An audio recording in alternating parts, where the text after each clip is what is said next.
বাংলাদেশ জাতীয় দল বিএনপি কাউতলা কেষ্টনা কর্তৃক আয়োজিত আজকের এই সমাবেশের পথসভার সম্মানিত সভাপতি, উপস্থিত প্রধান অতিথি, বিশেষ অতিথিবৃন্দ, বাংলাদেশ জাতীয় দল বিএনপি, যুবদল, ছাত্রদল, শ্রমিক দলের নেতৃবৃন্দ, প্রিয় উপস্থিতি, আসসালামু আলাইকুম ওয়া রাহমাতুল্লাহি ওয়া বারাকাতুহু।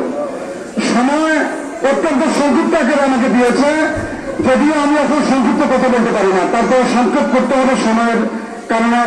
সম্মানিত এলাকাবাসী, আজকে যেখানে দাঁড়িয়ে কথা বলছি সেই জায়গাতে গত 18 বছর আমাদের নেতৃবৃন্দ সহ আমরা কেউ কথা বলতে পারিনি।